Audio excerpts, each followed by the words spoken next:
Maintenant, j'invite notre troisième intervenante, qui est Madame Isabelle Hédé, chargée de mission du MAEDI DAECT. Le MAEDI DAECT, c'est le ministère des Affaires étrangères et du Développement international, avec la composante délégation pour l'action extérieure des collectivités territoriales. Donc, Madame Hédé va nous parler aujourd'hui des actions du MAEDI DAECT à destination des collectivités locales dans la lutte contre le changement climatique.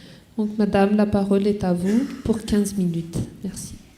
Merci, Madame. Merci à tous. Merci pour l'accueil et merci aux organisateurs de ce colloque superbe.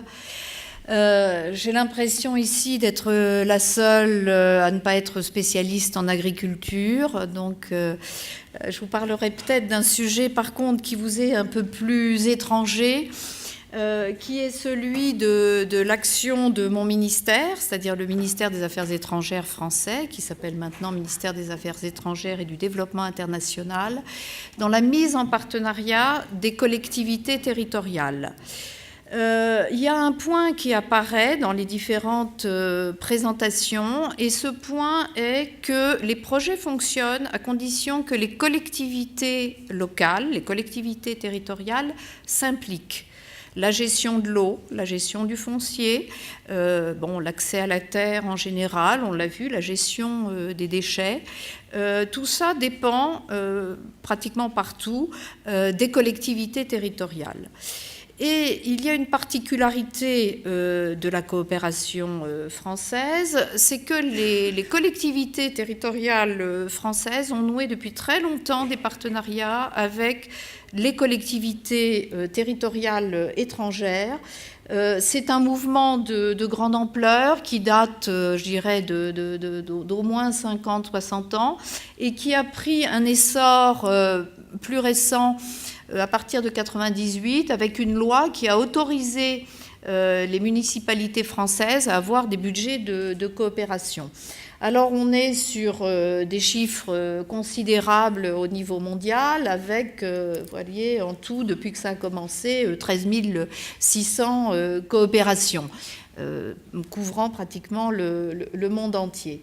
On va avoir une idée de la cartographie avec, vous voyez, une répartition par continent qui est tout à fait éloquente, avec une concentration sur l'Afrique, mais aussi également sur l'océan Indien. Là, les statistiques cumulent les deux.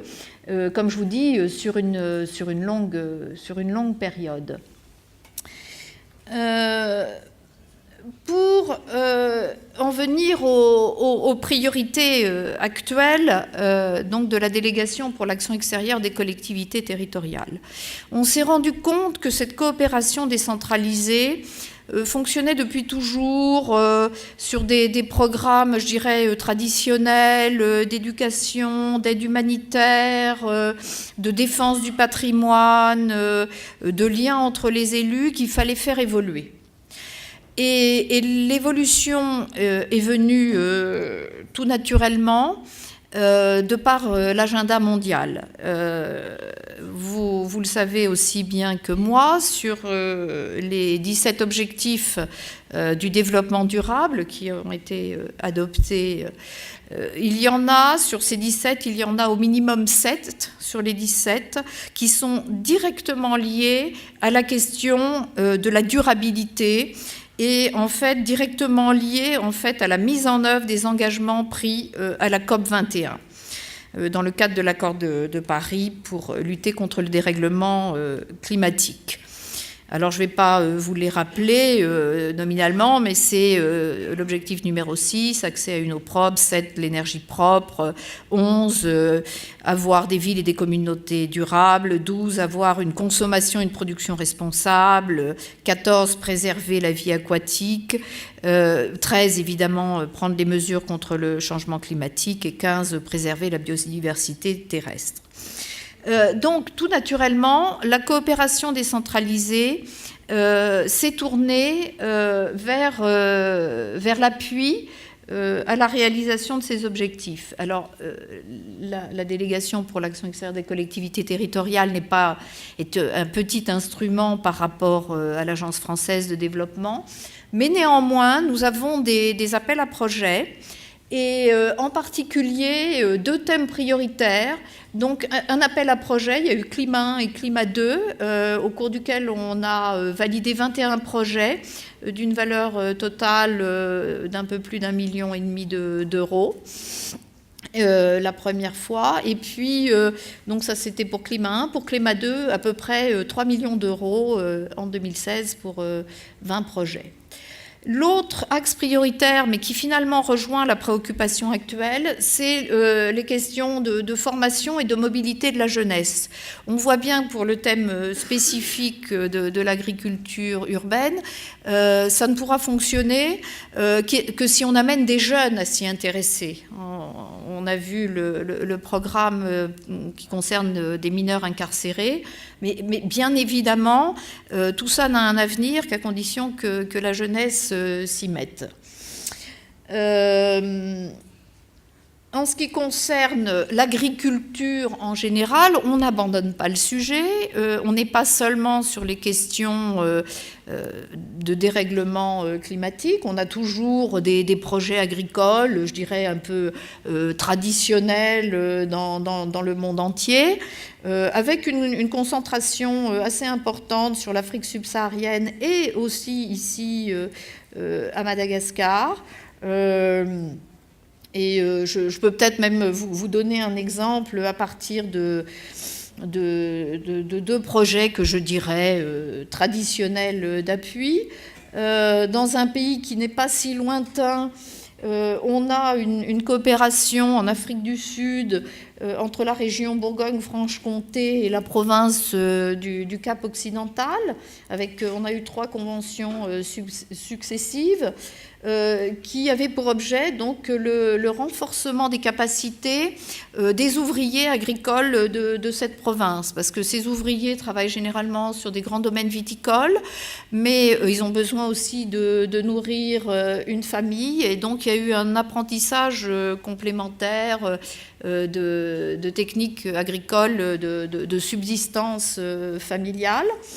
Et puis tout ceci a été complété par un appui donné au ministère de l'Éducation de la région, puisqu'il y a des ministères pour chaque région. Et tout ça fonctionne de manière tout à fait idéale, ce qui n'est pas facile en pays anglophone lorsqu'on vient de Bourgogne ou de Franche-Comté, sans autre... Voilà. Et tout ça, c'est complété aussi par un complément en matière de développement du tourisme. Donc, c'est un programme très, très complet. Programme aussi, je dirais, plus traditionnel d'agriculture, ici même à Madagascar, avec pas mal de régions françaises qui se sont impliquées. La même région Bourgogne-Franche-Comté dont on vient de parler en Afrique du Sud a eu aussi de la coopération ici à Madagascar, la Bretagne, Hauts-de-France, alors des coopérations qui ont parfois des hauts et des bas, l'Île-de-France, donc qui nous accueille aujourd'hui là pour le colloque, la Normandie, la Nouvelle-Aquitaine.